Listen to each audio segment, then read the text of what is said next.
হযরত ওমর রাদিয়াল্লাহু তাআলা আনহুর সমর্থনে কতবার আল্লাহ রাব্বুল আলামিন ওহী অবতীর্ণ করেছেন।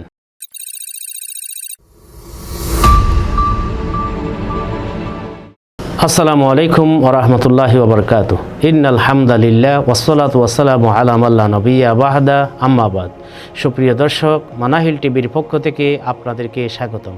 আজকে আমি একটি বিষয় নিয়ে আলোচনা করব। বিষয়টি হলো হযরত ওমর রাদিয়াল্লাহু তাআলা আনহুর সমর্থনে কতবার আল্লাহ রাব্বুল আলামিন ওহী অবতীর্ণ করেছেন। বর্ণিত রয়েছে বিভিন্ন তাফসীরের কিতাবে প্রায় 21টি স্থানে হযরত ওমর রাদিয়াল্লাহু তাআলা আনহুর সমর্থনে আল্লাহ রাব্বুল আলামিন আয়াত নাজিল করেছেন। তার মধ্যে একটি হলো মহানবী সাল্লাল্লাহু আলাইহি ওয়াসাল্লাম সহ যখন একবার তাওয়াফ করছেন, তখন তিনি রসুলকে বললেন, মাকাম ইব্রাহিমের পাশে যদি আমরা 2 রাকাত নামাজ আদায় করি খুবই ভালো হতো। তখন আল্লাহ রাব্বুল আলামিন আয়াত নাজিল করে বললেন, ওয়াত্তাহিযু মিন মাকাম ইব্রাহিম মুসাল্লা, অর্থাৎ মাকাম ইব্রাহিমের পাশে তাওয়াফের 2 রাকাত নামাজ পড়ার নির্দেশ আল্লাহ পাক দিয়েছেন। এভাবে আরেকবার রাসূল সাল্লাল্লাহু আলাইহি ওয়াসাল্লামের এক ওলিমাতে, জাইনব রাদিয়াল্লাহু তাআলা আনহার ওলিমাতে হযরত ওমর রাদিয়াল্লাহু তাআলা আনহু বললেন, হে আল্লাহর রাসূল, আপনার বিবিদের দরবারে, আপনার দরবারে ফাসেক ফাজের মুমিন সকলে প্রবেশ করে, তাদের জন্য পর্দার যদি বিধান হতো ভালো হতো। তখন আল্লাহ রাব্বুল আলামিন আয়াতুল হিজাব নাজিল করেন, পর্দার বিধান নাজিল করেছেন। এভাবে রাসূল সাল্লাল্লাহু আলাইহি ওয়াসাল্লাম আরেকবার বিবিদের সাথে তিনি ইলা করেছেন, শপথ করেছেন, রাগ করেছেন।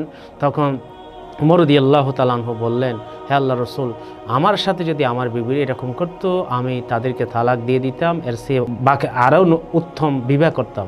এবং আমিও আশা করি আপনি যদি এদেরকে তালাক দিয়ে দেন, তাহলে আল্লাহ রাব্বুল আলামিন আপনাকে উত্তম প্রতিদান দিবেন।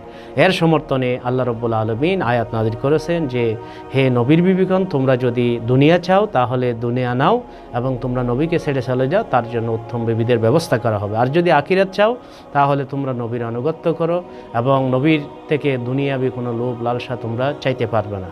এভাবে আরও অসংখ্য বিষয় রয়েছে, যেমন বদরের বন্দীদের ব্যাপারে রয়েছে। ওমর রাদিয়াল্লাহু তাআলা আনহু পরামর্শ দিয়েছিলেন যে, বদরে যারা বন্দী হয়েছে প্রত্যেকে নিজের আত্মীয়কে হত্যা করবে, কিন্তু রাসূল সাল্লাল্লাহু আলাইহি ওয়াসাল্লাম আবু বকর সহ অন্যান্য বিজ্ঞ সাহাবীদের পরামর্শ গ্রহণ করলেন। পরবর্তী দেখা গেল ওমর রাদিয়াল্লাহু তাআলা আনহুর সমর্থনে আয়াত নাজিল হয়েছে।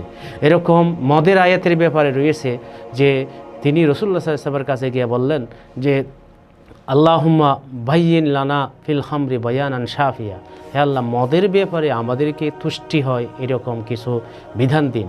তবে হযরত ওমর রাদিয়াল্লাহু তাআলা আনহুর দোয়ার পরে আল্লাহ রাব্বুল আলামিন চূড়ান্তভাবে মদকে হারাম ঘোষণা করেছেন, ইন্নামাল খামরু ওয়াল মাইসির ওয়াল আনসাব ওয়াল আজলাম রিজসুম মিন আমালিশ শাইতান। এভাবে আরও বিষয় রয়েছে, যেমন আব্দুল্লাহ ইবনে উবাইর যখন জানাজা পড়াচ্ছেন রাসূল সাল্লাল্লাহু আলাইহি ওয়াসাল্লাম, ওমর রাদিয়াল্লাহু তাআলা আনহু নিষেধ করেছেন, হে আল্লাহর রাসূল, এটা ঠিক হচ্ছে না, একজন মুনাফিকের ইমামতি কেন আপনি করবেন? রাসূল সাল্লাল্লাহু আলাইহি ওয়াসাল্লাম বলেছেন, এখানে বিভিন্ন হিকমত রয়েছে এবং আল্লাহ পাক আমাকে নিষেধ করেননি।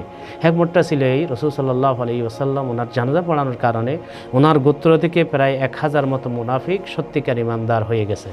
তখন আল্লাহ রাব্বুল আলামিন জানাজা শেষে ওমর রাদিয়াল্লাহু তাআলা আনহুর সমর্থন আয়াত নাজিল করেছেন যে, আপনি যে হিকমতে জানাজা পড়িয়েছেন সেই হিকমত শেষ, ভবিষ্যতে আর এরকম হবে না, সুতরাং কোনো মুনাফিকদের জানাজার ইমামতি আপনি করবেন না, এবং তাদের কবরের পাশে গিয়ে আপনি দোয়াও করবেন না।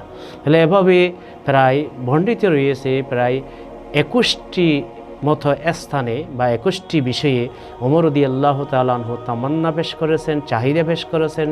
তখন এর সমর্থনে আল্লাহ রাব্বুল আলামিন আয়াত নাজিল করেছেন। সে কারণে রাসূল সাল্লাল্লাহু আলাইহি ওয়াসাল্লাম ওমরের ব্যাপারে বলেছেন যে, ওমরের স্বভাব সলিমুত্তাবা, ওনার মেতা এত যা নবুয়তের সাথে মিল, অর্থাৎ উনি যেগুলি চাই সেই পক্ষে আল্লাহ রাব্বুল আলামিন আয়াত নাজিল করেন, ওহী নাজিল করেন। তাই আমি শেষ নবী, যদি আমার পরে কোনো নবী হতো তাহলে অবশ্যই উমর নবী হতো। এভাবে রাসূল সাল্লাল্লাহু আলাইহি ওয়াসাল্লাম বলেছেন, লাকানা বাদি নবিয়ান লাকানা উমর নবিয়া। সুপ্রিয় দর্শক, আপনাদেরকে অসংখ্য ধন্যবাদ। আসসালামু আলাইকুম ওয়া রাহমাতুল্লাহি ওয়া বারাকাতুহু।